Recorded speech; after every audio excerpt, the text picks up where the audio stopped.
फेकुआ देखा दे कौन छौरी पसंद पर लो बेटा देखा दे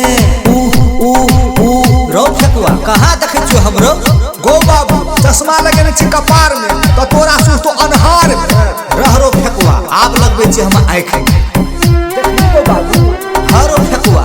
क्या चमक छो रो फेकुआ ई छौरी के तू पटा ले गो बाबू हमरा ई छौरी के पटिया दे गो बाबू हमरा ई छौरी के पटिया दे गो बाबू बुढ़वा सब कहे छो कहाने तू छौरी पटियाले चैंपियन रही हरो से तो छलिए ने आप राष्ट्रीय छूट गेले ने मोछो दाढ़ी पाइक गेले बिसरा गेली तैयो एक बेर कोशिश करे छियो केना है छौ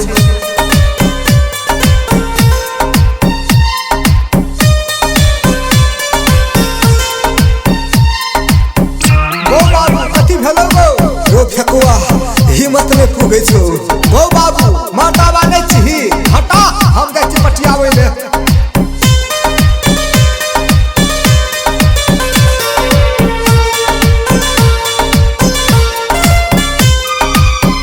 गई छौरी बन जो तू हमर बहू गे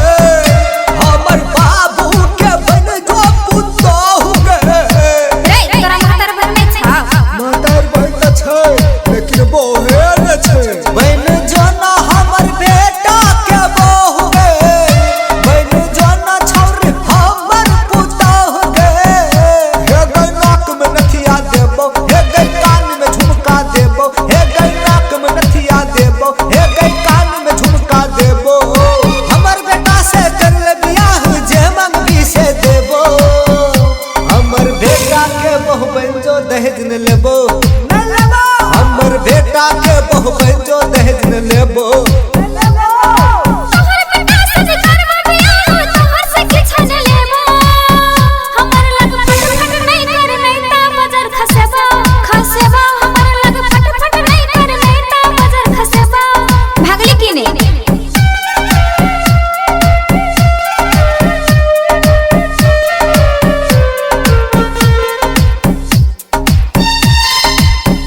हम जियै गई बार धानिक सब कोई कहैया हमरा मालिक हम जियै छौरी बार धानिक सब कोई कहैया हमरा मालिक तू हमर बहू बन बीता तू रानी बन के रहबी तू हमर बहू बन बीता तू रानी बन के रहबी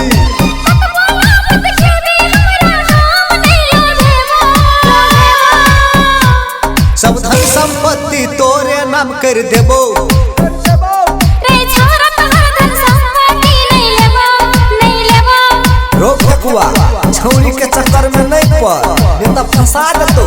गो बाबू तो हम तुम्हारा रह जेबे गाओ नहीं गो जे हते से हते ई छोरी बहुत लटलट करे ई छोरी के हम पटा के रहबे हम ई छोरी के नहीं पटियाबे सकते तू हमर से बात पूछ ना तोरा हम दोसर सोच के बियाह कर देबो गो बाबू हमरा यहा छोरी चाहिए त यहा छोरी चाहिए देखी बाबू आब हम ई छोरी के केना के पटियै छियै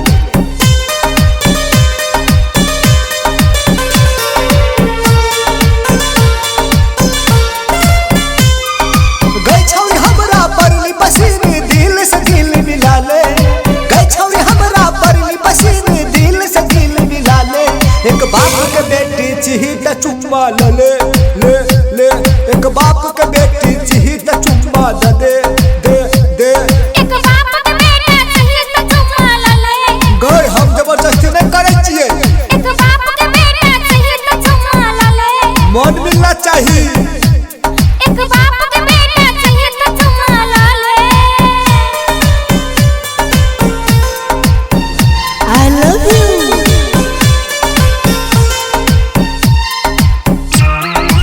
आरो खतरा है ये तो हमरो से चैंपियन निकलल